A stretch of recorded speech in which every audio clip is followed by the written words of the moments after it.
This is normally a busy place.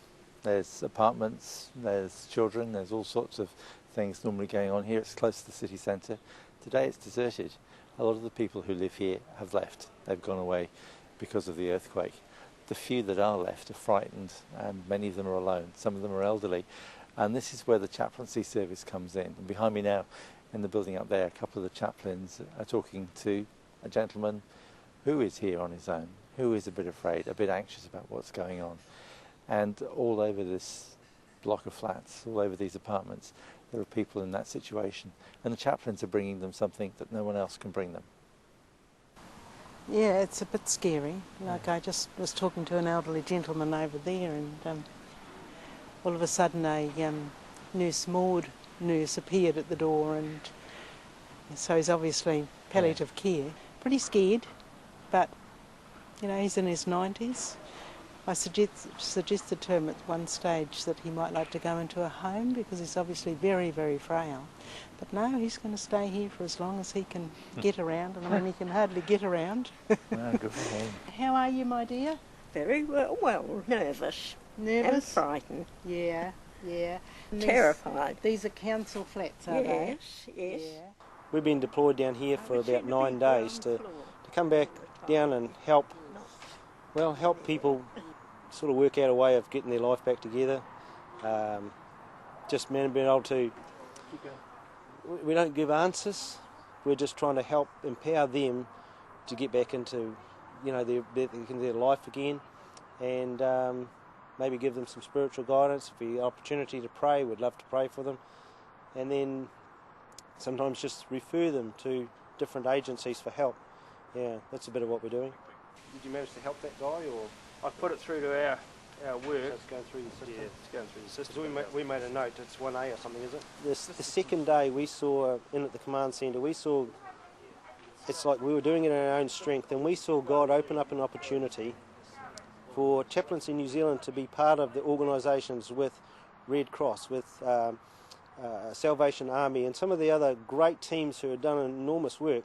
And it's like in the command centre, they saw us as being part of them. They see that we had a different character, a different aspect, that we could help part of the bigger group. That was absolutely amazing with that young family. Yes, yeah. I was just blown away that being comfortable with disability, and this little girl with a disability, which would have freaked some people out. I was able to just relate right to her level. Yeah. And it's like those appointments, those are divine appointments. I suppose you've had that word over and over again with us, but those divine appointments where God knows I'm comfortable, and He's just taken me into those situations time and time and time again. Have you got a hug for me? Good. Oh, you're a sweetheart, aren't you? Bye-bye. Bye-bye. Hello. Hi. How are you? I'm pretty jumpy when it comes to, you know, aftershocks and that, which I suppose everyone is, but got to keep going. Nothing you can do about them really, and Have you had people seem to be, you know, not too bad. I suppose it's just sort of forget about it and hope it goes away. This earthquake has just sometimes brought some extra things to the surface, and just being there, listening to them, and sometimes just saying, "Are you all right?"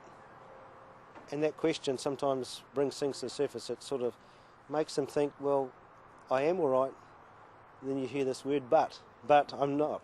And so just slowly talking, more of listening, listen to what they got, listen to what's on their heart, and it's like they start to think about it themselves. Yeah. And that, I know there's a couple of you need to get back to your host so you can get a meal. Today I experienced my first angry person. Right. Which was really cool because I hadn't had one yet. Yeah. So it's quite a shock. So he was about to beat me up, I think, if it wasn't for my bodyguard that came up behind me, scared him away. Yeah. He was really angry. He said, "I don't want to speak to you because, you know," I said, "You know, I'm here and I'm from Chaplains in New Zealand. Is there anything you need? You know, how's your water and all that stuff going?" And he goes, "If you've come here to kick me out of my house, I'm going to kick you out." There's some quite sensitive stuff happening in there. There's just been to the top up there. Peter's up there talking to an elderly gentleman. He's obviously quite upset with some of the system and the way things are going. He's saying that they were without water for 2 weeks. And he was saying below, one of the units below him there, the sewage system is broken, and yeah, so this looks like there's some areas that have not quite been addressed. Our house is over the 100,000. We've got issues with being able to open the front and back doors, so we're still living in the garage. Just as well, its tin roof is lighter than the tile, so we thought we'd stick it out there, and we're going to sleep out there until things settle down. The people here are in really need because a lot of them still don't have sewage. A lot of them still have water, and it's a concern about it. But you know what I'm getting from the people here is that there's a closeness in the community. They're all working. This one here looks after all the neighbours, the older people on the other side, and up here, and that's what I'm finding with people. There's that unity within the community. Today, she was just saying that the water truck goes down the main road without watering it, and then when I came back, it was watered. And she said to me, "You did that, eh?" And I said, "No, he did." Some people are angry, some people are sad. I've just been speaking to some people about grief and what it's all about. They didn't know, and just so, you know, just receptive. It seems that you seem to come at the right time, and I haven't had anybody negative at all, just very receptive. So that's a blessing, you know. It's just like, you know, you're meant to be here and doing it. The spiritual atmosphere in Christchurch has changed, and it's like Christ has been put back into Christchurch. It's hard to explain, but you can sense it, you can feel it, you can feel Christ in the midst, you can feel God's heart in the midst of this disaster, just touching individual people. You know, just even like in the briefing, that's just a brief example of what's happened. I think each person could see a half an hour of what happened in their day, and sometimes it's pretty hard to say, can we stop, you know, because when we first started out, it felt so heavy, you know, you felt the pain, you felt the burden of people, and it's like, what do? We felt sometimes we didn't have the answers, we didn't know what was next, but in the midst of that, just God's grace just turned up and helped us, yeah.